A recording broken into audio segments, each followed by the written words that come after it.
Guys, welcome back my YouTube channel Levi all electronic में एक नए वीडियो के साथ आप सभी लोगों का फिर से स्वागत है। तो गाइस, आज मैं आपके लिए एक फिर से नया इन्वर्टर लेके आया हूँ, जो हमारे लिए तो ओल्ड मॉडल है, लेकिन आपके लिए ये इन्वर्टर नया ही होगा। तो इस इन्वर्टर का फ्रंट साइड में आपको दिखा दूँ सामने। तो इस इन्वर्टर का सामने का हिस्सा कुछ इस प्रकार का है और ये थोड़ा लंबा इन्वर्टर है। तो आज मैं इस इन्वर्टर की पूरी जानकारी दूंगा। ये होम यूपीएस के नाम से आता था, लेटेस्ट मॉडल ग्लोबल करके आता था, ग्लोबल करके कंपनी था। तो उस कंपनी ने इस इन्वर्टर को बनाया है। तो आज मैं इस इन्वर्टर की पूरी जानकारी दूंगा, इसके फॉल्ट के बारे में बताऊंगा, इसके जितने भी प्रीसेट दिए हुए हैं पूरे प्रीसेट की जानकारी दूंगा। सब चीज़ ऑल टोटल जानकारी इस वीडियो में दूंगा गाइस। तो चलिए, इस वीडियो को शुरू करने से पहले एक निवेदन है आपसे। अभी तक आपने मेरे चैनल को सब्सक्राइब नहीं किया तो प्लीज़ सब्सक्राइब कर लो, क्योंकि आपको इलेक्ट्रिकल से रिलेटेड, प्रोजेक्ट से रिलेटेड वीडियो आपको इस चैनल पे मिलते रहेंगे। तो देरी ना करते हुए चलो इस प्रॉब्लम के बारे में बताते हैं और इसके जितने भी जानकारी, इसके पूरे जानकारी आपको देते हैं, ताकि आपके पास भी अगर ऐसा इन्वर्टर रिपेयर करने के लिए आए तो आप आसानी से रिपेयर कर सकें। तो सबसे पहले हम इसके फंक्शन के बारे में बात करते हैं। तो अभी गाइस, यहाँ पे इसके सामने का हिस्सा देख सकते हैं, यह भी हरा कलर का लाइट जो ग्लो हो रहा है, ये मेंस का लाइट है। और जैसे हम मेंस बंद कर देंगे तो ये हमारा इन्वर्टर का लाइट ऑन हो चुका है और पीसीबी में भी एक लाइट, रेड लाइट ग्लो हो गया है। तो अभी ये इन्वर्टर मोड में है। अब चलिए हम इसमें मेंस दे देते हैं। तो ये मेंस आ गया और गाइस, जैसे ही इसमें चार्जिंग आएगा तो ये जो हरा कलर का, ग्रीन कलर का ये लाइट जो दिख रहा है, ये रेड हो जाएगा। चार्ज जब तक चार्ज करेगा तब तक रेड होगा, चार्ज फुल होने के बाद में फिर से ये ग्रीन में आ जाएगा गाइस। तो चलो, एलईडी की जानकारी कोई उतना वो नहीं था। तो चलिए, इसमें जितने भी सारे प्रीसेट हैं पूरे प्रीसेट की जानकारी दूंगा गाइस। मैं आपको पूरे प्रीसेट के बारे में बताऊंगा। जो हमारे नए भाई हैं या फिर इस इन्वर्टर जिसके पास आया है, अगर वो इसको बना नहीं पा रहा है, उसको समझ नहीं आ पा रहा है, तो आज मैं उसको पूरी जानकारी दूँगी गाइस। तो गाइस, इसमें जो जितने भी प्रीसेट लिखे हुए हैं कोई उतना वो नहीं है, क्योंकि इस जितने भी प्रीसेट लिखे हैं सब प्रीसेट में लिखा हुआ है। जैसे कि यहाँ पे देखिए प्रीसेट लिखा हुआ है लो बैटरी, मतलब हम यहाँ पे लो बैटरी अपने हिसाब से लो बैटरी को एडजस्ट कर सकते हैं, तो सेटिंग कर सकते हैं लो बैटरी का।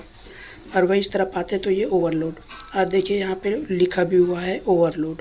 तो ये ओवरलोड का प्रीसेट है, हमको कितने वाट में सेट करना है लोड को, कितने लोड में ओवरलोड कराना है, तो यहाँ पे वो सब सेटिंग कर सकते हैं।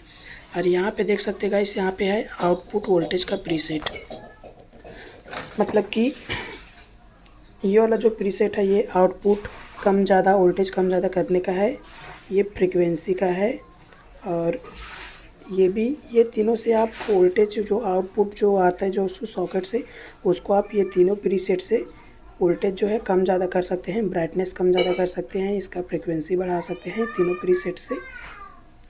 तो फिर हम आगे की ओर आते हैं गाइस। तो यहाँ पे जो आईसी लगा है ये LM324 आईसी है, और ये वाला आईसी है 3524, जो हमारे ये जो मॉसफेट जो यहाँ पे लगे हुए हैं, मॉसफेट को ड्राई वोल्टेज देने का काम करते हैं ये 3524 आईसी। तो ये 3524 आईसी है, और यहाँ से दोनों चैनल के लिए पल्स आउट होता है यहाँ से, मतलब कि ड्राई वोल्ट यहाँ से आउट होता है।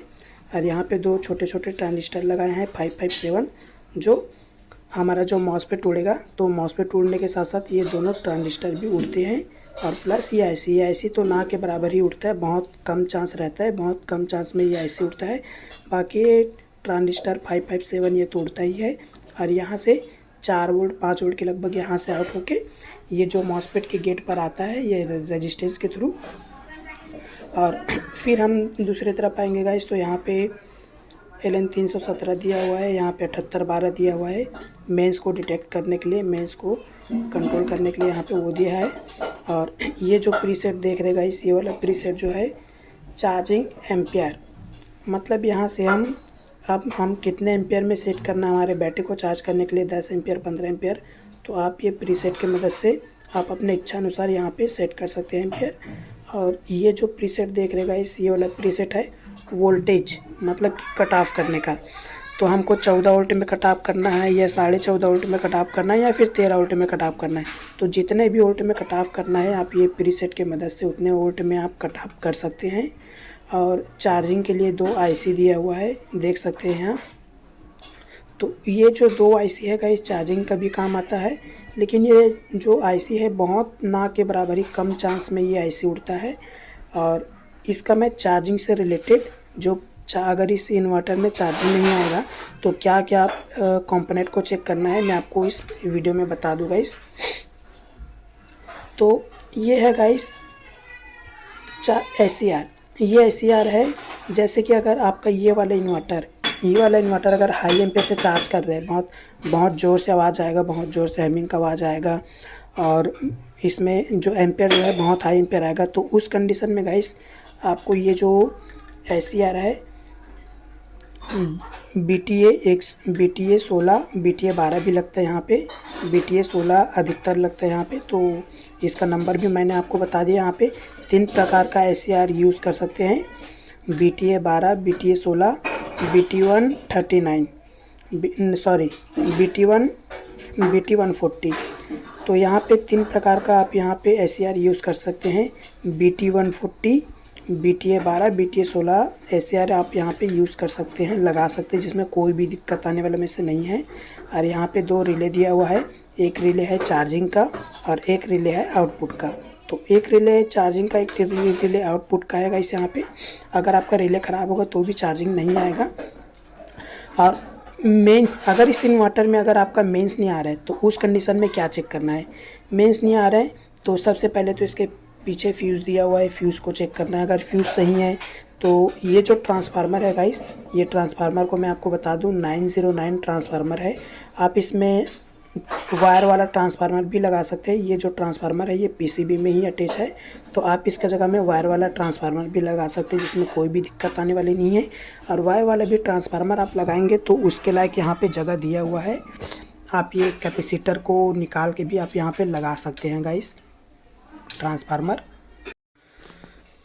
तो गाइस आप ट्रांसफार्मर यहाँ पे भी लगा सकते हैं, इसमें भी लगा सकते हैं। जो ट्रांसफार्मर इसमें आसानी से आ जाता है क्योंकि हम लोग खुद ट्रांसफार्मर इसमें लगा के दिए हैं।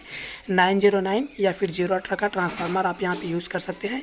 और ये कैपेसिटर को निकाल भी सकते हैं या फिर कहीं एडजस्ट करके लगा भी सकते हैं। निकाल भी देंगे तो कोई दिक्कत नहीं है। ये अपना आउटपुट में लगा रहता है ये कैपेसिटर, तो इसका कोई ज़्यादा वो नहीं रहता है। फिर भी थोड़ा बहुत जैसे अपन फ़ैन वैन चलाते हैं इस इन्वर्टर से, तो थोड़ा स्पीड का काम करता है ये। मतलब आउटपुट को स्थायी रखने के लिए ये कैपेसिटर लगाया हुआ है। निकाल भी देंगे तो कोई दिक्कत नहीं, कोई ज़्यादा फ़र्क नहीं पड़ता है। आप यहाँ से आउटपुट वगैरह बढ़ा के भी एडजस्ट कर सकते हैं। अगर आपका ये कैपेसिटर नहीं लगे रहेगा तो आप यहाँ से एडजस्ट कर सकते हैं, कोई दिक्कत नहीं है। तो ये जो ट्रांसफार्मर है, ट्रांसफार्मर अधिकतर ख़राब होता है। जैसा अगर ये इन्वर्टर मेंस में नहीं आ रहा है तो उस कंडीशन में अधिकतर ये जो ट्रांसफार्मर है उड़ता है। तो ज़्यादातर उड़ने वाला जो पार्ट्स है वो यही है, ट्रांसफार्मर 909 उड़ता है। और उसके साथ साथ गाइस मैं आपको अब चार्जिंग से रिलेटेड प्रॉब्लम बताऊंगा आपको, तो बने रहिए अंत तक। तो गाइस अगर आपका ये वाला इन्वर्टर अगर आपका चार्जिंग नहीं आ रहा है तो उस कंडीशन में क्या क्या आपको चेक करना है। तो गाइस उस कंडीशन में सबसे पहले तो आपको मेंस दे देना है। मेंस देने के बाद अगर चार्जिंग नहीं आ रहा है तो उस कंडीशन में क्या करना है, ये जो प्रीसेट दिया हुआ है, सबसे पहले मैं आपको जो नॉर्मल जो छोटा मोटा फॉल्ट आता है वो मैं बता रहा हूँ। उसके बाद में जो हार्ड प्रॉब्लम होगा उसको भी बताऊँगा आपको। तो अगर आपका इन्वर्टर चार्ज नहीं हो रहा है तो ये जो प्रीसेट है इसको आपको थोड़ा सा घुमा के देखना पड़ेगा। जैसे कि ये प्रीसेट है तो इसको हमको हल्का सा ऐसे घुमाना है गाइस, ऐसे हल्का सा घुमाना है। तो ऐसा घुमाने के लिए मैं इसलिए बोल रहा हूँ क्योंकि कई बार क्या होता है ना कि इसके अंदर में मतलब थोड़ा जंग सी लग जाता है, अंदर में जंग सी लग जाता है ना, तो कनेक्ट नहीं हो पाता है। तो हम इसको क्या हल्का सा ऐसे घुमाते हैं ना तो वो थोड़ा सा मतलब कनेक्ट हो जाता है। कनेक्ट होने के वजह से चार्जिंग आ जाता है। तो ये भी चीज़ आपको ध्यान देना है, थोड़ा सा घुमा लेना है। अगर इसको घुमाने के बाद तो देख लीजिएगा इस ध्यान से आप इसको किस तरीके से घुमाना है। अगर इसको आप इस तरफ घुमाएंगे तो चार्जिंग आएगा, अगर इस तरफ घुमाएंगे तो ये कट ऑफ हो जाएगा। तो अगर आपको चार्जिंग नहीं आ रहा है तो आपको इस तरफ घुमाना है ये इन्वर्टर को। अगर इस तरफ घुमाने के बावजूद भी अगर चार्जिंग नहीं आ रहा है तो गाइस उस कंडीशन में आपको क्या देखना है। उस कंडीशन में फिर सबसे पहले ये जो कैपेसिटर है, ये कंडेंसर भी बोल सकते हैं, कैपेसिटर भी बोल सकते हैं, फ़िल्टर कैपेसिटर। तो ये फ़िल्टर कैपेसिटर भी ख़राब होगा तो भी आपका इन्वर्टर चार्जिंग नहीं आएगा। तो ये फ़िल्टर कैपेसिटर में नंबर भी लिखा हुआ है, तो इसको आप चेंज करके देख लीजिए। इसको चेंज करने के बाद भी अगर चार्जिंग नहीं आएगा तो उस कंडीशन में गाइस यहाँ पे देख सकते हैं ये जंपर लगा हुआ है, ये देख सकते हैं आप। ये वाला जंपर को आप देख लीजिए, अगर ये जंपर उड़ा रहेगा तो भी चार्जिंग नहीं आएगा। यहाँ पे एक जंपर और लगा हुआ है, देख सकते हैं, ये जंपर भी अगर उड़ा रहेगा तो भी चार्जिंग नहीं आएगा। अब उसके बाद गाइस ये जो दिया हुआ है ये, तो गाइस ये जो पोलिस्टर है, 2 पोलिस्टर लगे हुए हैं। अगर ये आपका 2 पोलिस्टर अगर वीक रहेगा या फिर ख़राब रहेगा तो भी गाइस आपका जो इन्वर्टर चार्ज नहीं करेगा। और यहाँ पे ये एमओसी दिया हुआ है, एमओसी पे भी नंबर साफ साफ लिखा रहता है 3021 ये एमओसी है। तो ये एमओसी भी चार्जिंग का काम करता है। तो ये चीज़ को आप देख लीजिए, चेंज करके फिर भी नहीं आता है तो आप इसको देख लीजिए एमओसी को। एमओसी भी ख़राब रहेगा तो भी चार्जिंग नहीं आएगा, पोलिस्टर कैपेसिटर ख़राब रहेगा तो भी चार्जिंग नहीं आएगा। और यहाँ पे छोटा सा ये डायोड दिया हुआ है, ये डायोड, अगर ये डायोड ख़राब होगा तो भी आपका चार्जिंग नहीं आएगा। और यहाँ पे ये रेजिस्टेंस है 220 ओम का लगभग यहाँ पे रेजिस्टेंस लगता है। अगर ये रेजिस्टेंस ख़राब होगा तो भी आपका चार्जिंग नहीं आएगा गाइस। अब उसके बाद गाइस ये होता है कि इसमें एम्पियर बहुत कम आ रहा है। तो उस कंडीशन में क्या करें, ये जो आईसी है LM324 आईसी को चेंज कर दो। फिर जो इसमें एम्पियर का जो प्रॉब्लम रहेगा, एम्पियर बहुत कम आएगा, जैसे 2 एम्पियर 3 एम्पियर आएगा, 2 एम्पियर 3 एम्पियर से ज़्यादा चार्ज नहीं करेगा। तो उस कंडीशन में गाइस यहाँ पे LM324 आईसी लगाए, इसको चेंज कर दो। तो जो आपका कम एम्पियर आएगा वो ठीक हो जाएगा। तो गाइस अब बात आती है इसके मॉसफेट पे। तो गाइस यहाँ पे देख सकते हैं आप, यहाँ पे जो इच्छा करे वो मॉसफेट आप यहाँ पे लगा सकते हैं। वैसे तो इसमें जो कंपनी जो रिकमेंड करती थी वो P55 Z44 मॉसफेट इसमें लग के आता था और वो मॉसफेट एकदम आसानी से चलते, इसमें कोई भी दिक्कत आने वाले में से नहीं है। ये नॉर्मल मॉसफेट है कम वाटेज का। तो P55 मॉसफेट भी आप यहाँ पे लगा सकते हैं, Z44 भी लगा सकते हैं। अदरवाइज़ थोड़ा हैवी मॉसफेट भी डालना है तो भी आप इसमें डाल सकते हैं, कोई भी दिक्कत आने वाले में से नहीं है। और यहाँ पे गाइस ये रेजिस्टेंस देख सकते हैं, ये वायर बोन्ड रेजिस्टेंस है, 1 ओम 2 वाट का रेजिस्टेंस है ये। अगर आपका ये जो इन्वर्टर है ओवरलोड या फिर लो बैटरी दिखा रहा है, या अधिकतर ये ओवरलोड ही दिखाएगा। अगर ये ओवरलोड दिखा रहा है, अगर यहाँ पे ओवरलोड का प्रीसेट को घुमाने से भी अगर आपका ओवरलोड कंट्रोल नहीं हो रहा है तो उस कंडीशन में गाइस ये जो रेजिस्टेंस है 1 ओम 2 वाट का वायर बोन्ड रेजिस्टेंस, इसको आप चेंज कर दो।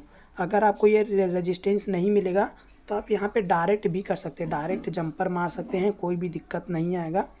तो इस इन्वर्टर का सेफ्टी के लिए यहाँ पे वायर बोन्ड रेजिस्टेंस दिया हुआ है, तो वायर बोन्ड रेजिस्टेंस लगाए तो ही ज़्यादा बेहतर है।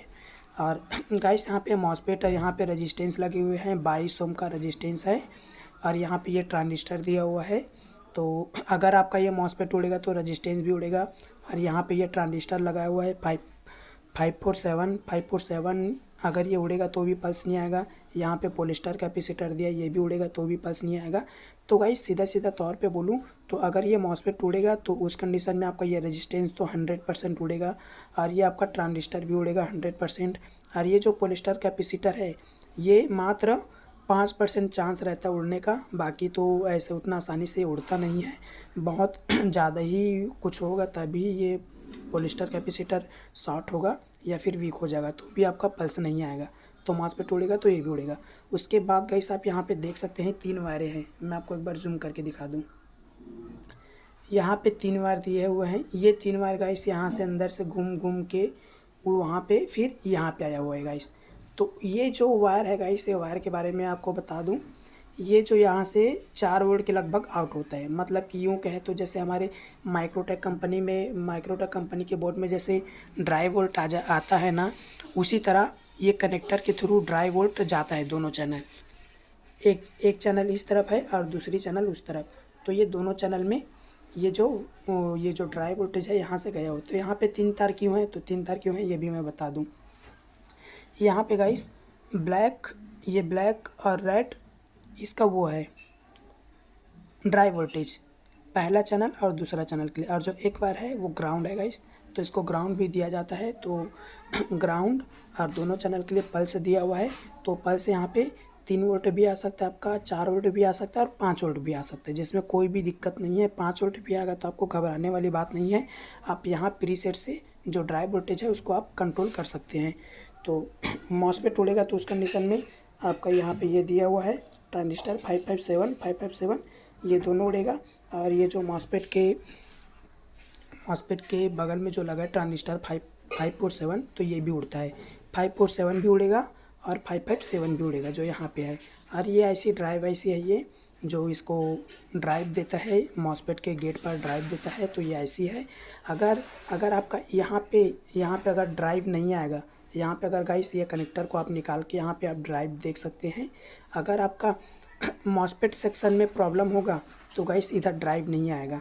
अगर आपका ये बोर्ड में अगर प्रॉब्लम होगा तो गाइस आप ये कनेक्टर को निकालिए और यहाँ पे आप पल्स चेक कर सकते हैं जो 4 से 5 वोल्ट आएगा।